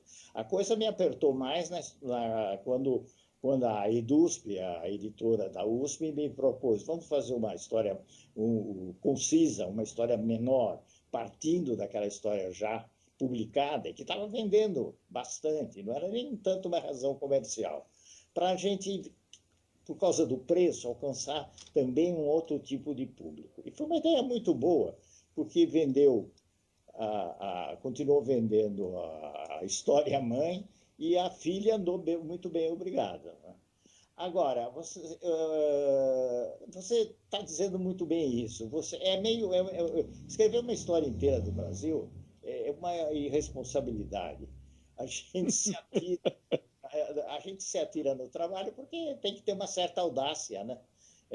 Nesse campo eu tenho bastante audácia. Foi um projeto da USP, foi uma proposta da USP que diz, vamos pegar várias disciplinas e ver qual é, digamos, a opinião, qual é a maneira de trabalhar de algumas pessoas que nós consideramos importantes e que são professores da USP. Então, houve trabalho sobre química, física e tal, não tiveram muita repercussão. A história do Brasil, eu acho que eu fui feliz, e ela teve uma repercussão muito grande. Agora, tem esse problema que realmente é um problema difícil. Eu peguei períodos que eu conhecia muito pouco. E até hoje eu não sou uma especialista, vamos falar, o problema da colônia. Então eu trabalhei com uma coisa assim, tentando uma síntese e usando os autores que naquela época não eram tantos que lidaram com o período colonial. O caso do Fernando Novaes, por exemplo, era o mais importante. Então eu fiz aquilo e tal, e é engraçado que eu falando com um amigo, até americano, sobre o livro, ele disse, o período colonial se vê que você não conhece lá muita coisa. Depois o livro vai melhorando e vai ficando melhor. E eu achei curioso, porque para mim foi uma questão de facilidade ou não. Como o colonial foi muito difícil, quando eu terminei aquilo meio amarrado e tal, não sei o que lá, eu achei que ficou muito bom. E o outro, um pouco já tinha escrito sobre a República, tal, essa coisa, já não teve aquela surpresa para mim de ter chegado a um ponto razoável na escrita. Agora, só terminando, eu vou te dizer uma coisa. Inevitavelmente, se eu escrevesse hoje, não é que eu escrevia outro livro, porque senão isso é o caso de dizer para os alunos que usaram sempre em vestibulares, etc. O autor está dizendo que esse livro não prestava ou não presta, não serve. Né? Não, eu diria que com os estudos que vieram depois, esse é um livro publicado há 20 e tantos anos, daqui a pouco tem 30. Os estudos que se fizeram, os estudos monográficos específicos que se fizeram depois, há muita coisa que foi não só modificada por causa de fatos que a gente não conhecia, mas há interpretações, eu diria, substantivas em alguns pontos, que me fariam rever bastante o trabalho. E há uma outra coisa, há temas que ganharam muita relevância, quer dizer, sempre tiveram relevância real nos fatos, mas que eu não dei a importância que eles deveriam ter. E eu não estou fazendo média, não é provavelmente meu estilo fazer média, mas um desses temas era a questão do negro, a questão da escravidão. Eu disse que a escravidão era uma coisa central, e tal, mas eu não desenvolvi tanto quanto eu gostaria de desenvolver agora. Mas isso já foi, quer dizer, está feito, está feito. Por que uma história comparativa, desculpe, com a Argentina, no seu livro com o Fernando Devoto? Qual a razão? Com o Fernando Devoto, historiador argentino. Isso. Olha, sabe que isso teve muito a ver com uma motivação. Por exemplo, eu estou pegando um atalho, mas é pequenininho, já volto. Sim. Pegando o livro A Revolução de 30, a Revolução de 30 teve uma motivação política, predominantemente política. O Brasil e Argentina é um ensaio de história comparada, acho que é esse o título do livro, e tem muito a ver com uma aproximação do Brasil, com aquele clima do Mercosul, com um interesse que cresceu muito de um dos países conhecer a história do outro. Quer dizer, foi uma época que eu fui muito a Buenos Aires, os argentinos vieram aqui, nós brasileiros fomos muito mais para lá, e saíram algumas coisas que eram... Acho que há um livro chamado A Visão do Outro, que pelo título você vê que tem que ver com isso. Então, como eu frequentava muito a Argentina, a coisa acadêmica, os acadêmicos e tal, e eu confesso, eu sou contra a corrente, eu gosto muito da Argentina, não está dando mais certo, não. Uma época deu certo, não está dando mais certo, mas eu tenho muitas afinidades com a Argentina. Eu imaginei que daria para fazer um trabalho comparativo. E daí eu peguei o Devoto, que era uma pessoa assim, interessada em muitos temas da história argentina. Agora, ele era principalmente ele está vivo, ele era especialmente uma pessoa voltada para as questões de imigração. Ele tem alguns livros sobre a experiência migratória na Argentina que são de muita qualidade. Então, nós resolvemos juntar forças, ele topou a gente escrever, e produzimos esse livro, que foi um livro de produção difícil, vou falar a você. Por quê?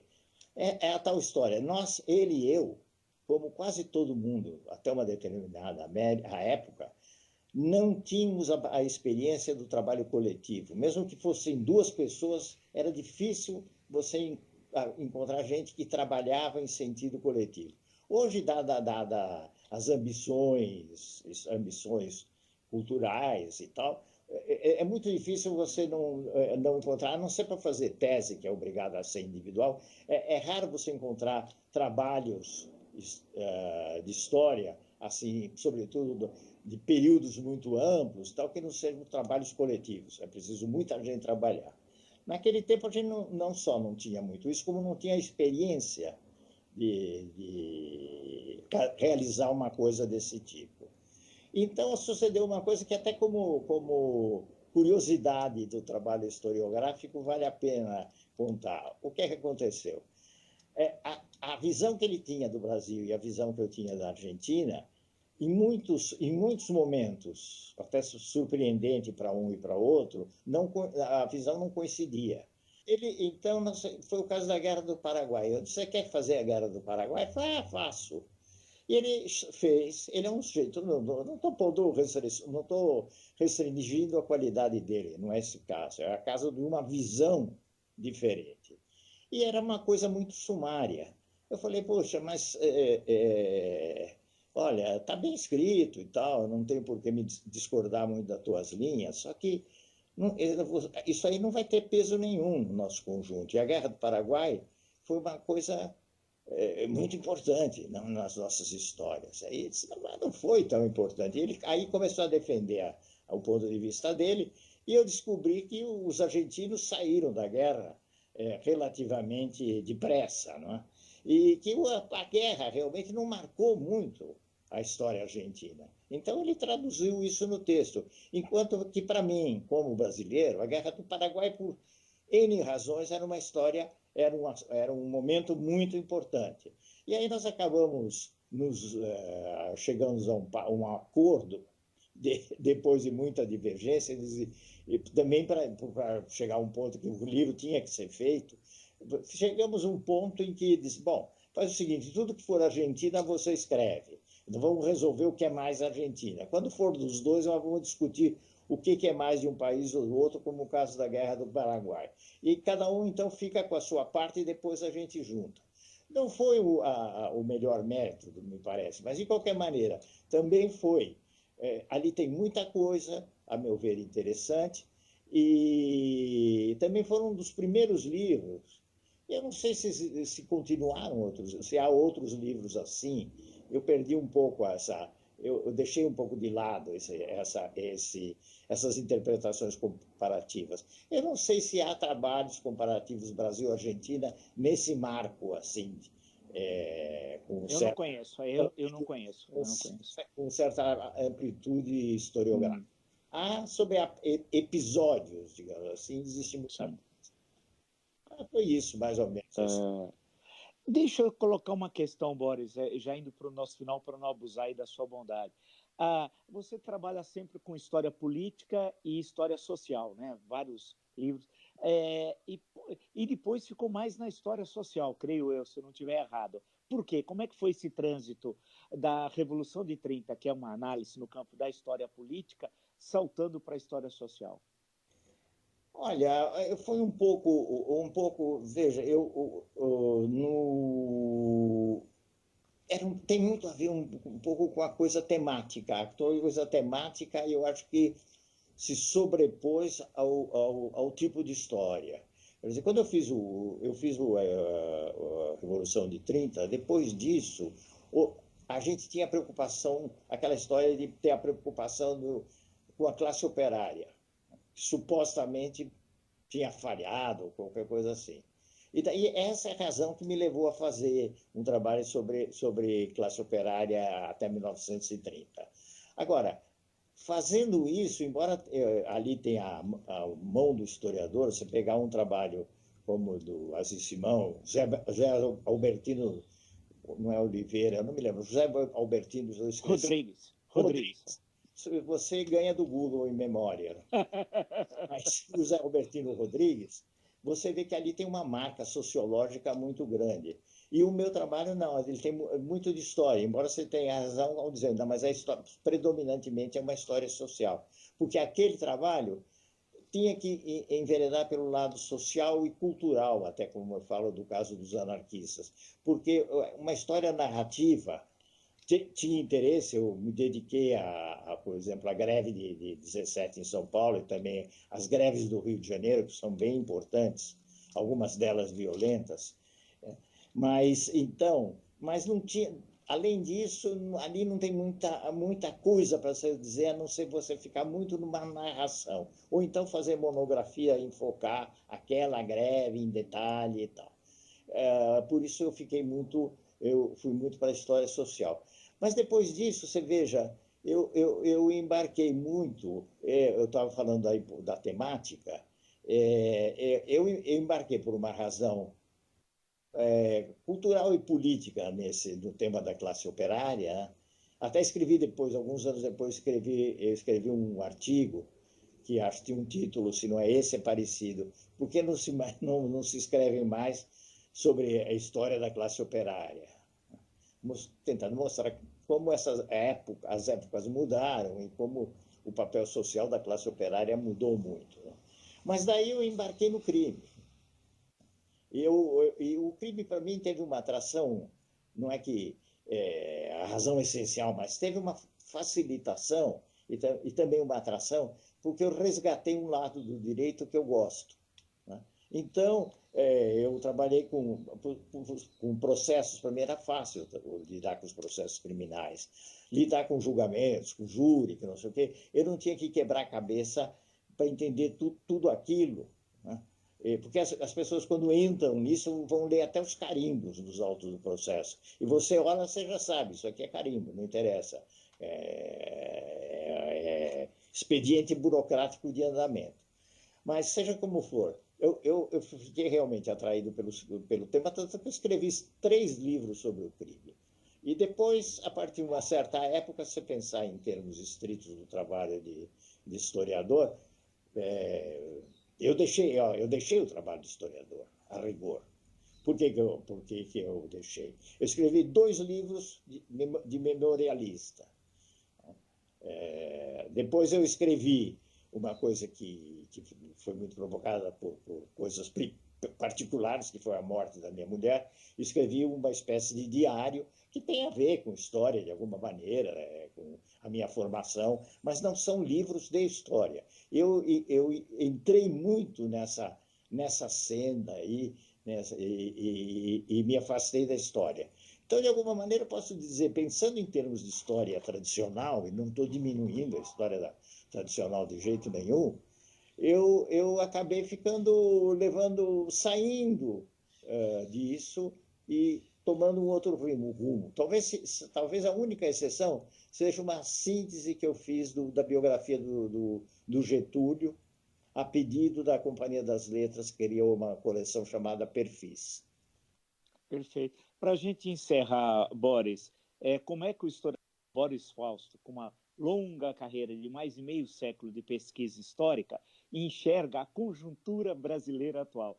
Claro que o olhar do historiador não é um trabalho de pesquisa que estou lhe pedindo sobre a conjuntura, mas como é que esse olhar, né, tendo em vista que é aquele da pesquisa lá dos anos 20, tenentismo, toda aquela sociedade que está em ebulição, vem Revolução de 30 e todos os seus estudos, como é que o historiador Boris Fausto está enxergando o Brasil de 2020?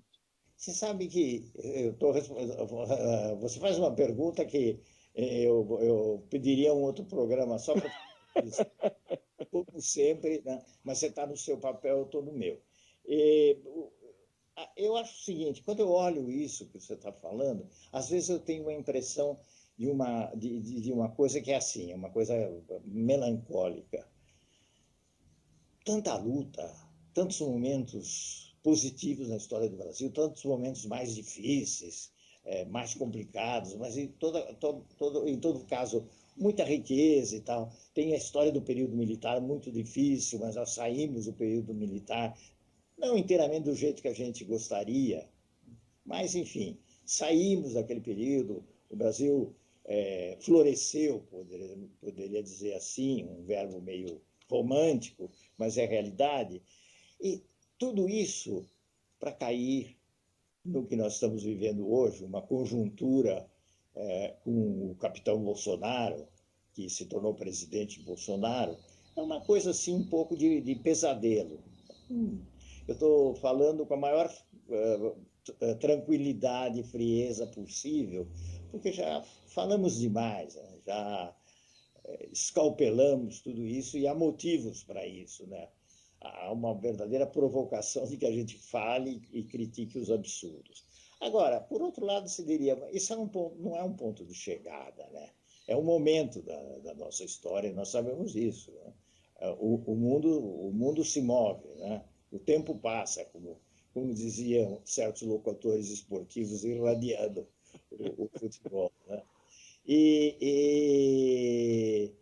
Então, por que eu estou dizendo isso? Porque se a gente não compreender ou a gente não aceitar que a história se move e que nós temos momentos muito difíceis, mas também é possível sair desses momentos e que o país tem pelo menos um conjunto de qualidades que nos permitem sair desse momento tão difícil, né?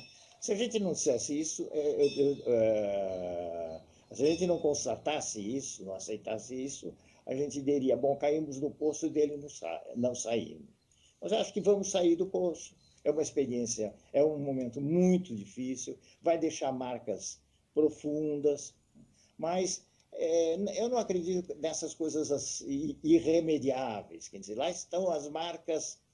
Pego um exemplo, qualquer que seja a opinião sobre os movimentos, sobre os grupos. É o exemplo da questão racial. Passamos períodos longos de não dar a menor importância, uma importância muito relativa para a questão racial, né? E isso sob o império da afirmação que no Brasil não existe questão racial. Que muita gente acha isso mesmo. Gente até engalonada, o general Mourão acha isso. Ele está em boa companhia. O Gilberto Freire, de certo modo, achava isso, mas o Gilberto Freire já se foi, teve seus méritos e tal. Mas o fato importante é que agora irrompe, agora não, de tempos para cá, irrompe uma consciência negra, um movimento negro e tal. Tem excesso, não tem excesso? Se a gente falar que tem excesso, vai levar pedrada para todo lado e eu não quero quebrar a cabeça. Mas tem todas essas coisas que a gente pode não concordar ou concordar, mas tem o fato de que essa gente está cada vez mais tomando consciência dessa questão, que abrange praticamente mais da metade da população brasileira. E quem diria que isso aconteceria?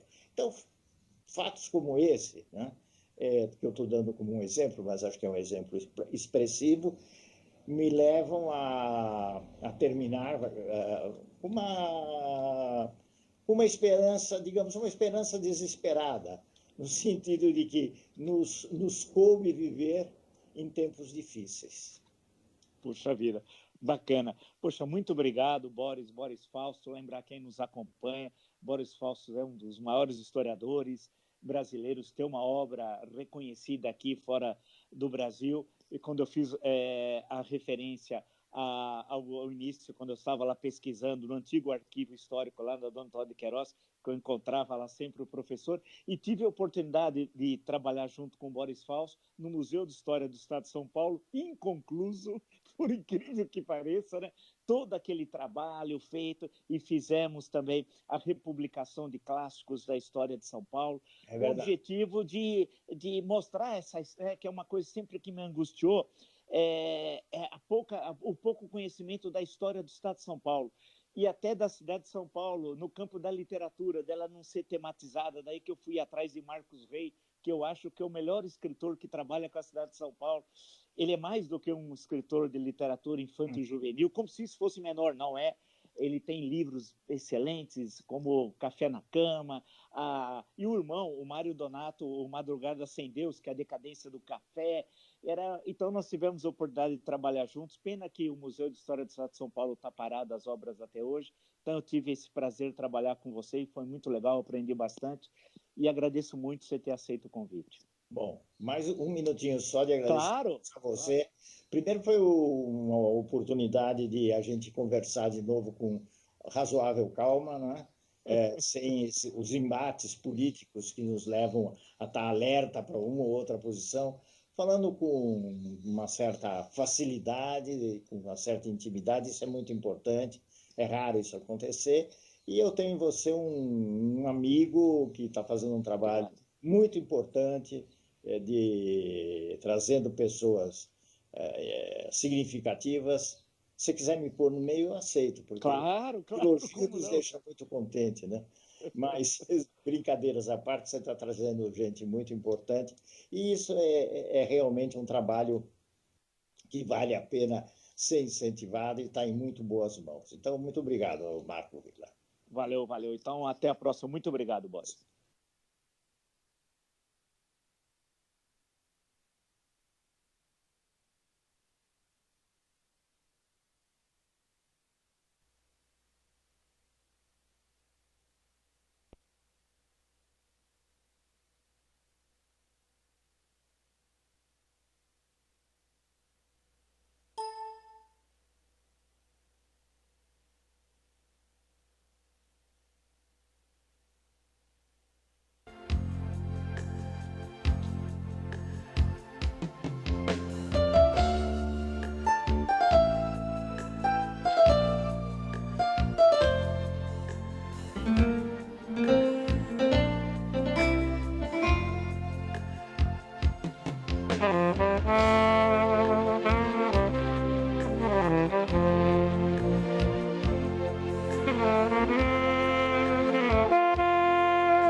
Por fiel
que salvação nos deu.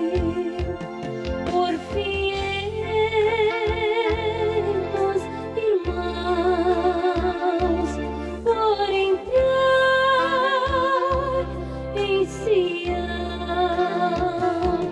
onde iremos reinar com Jesus, autor da salvação.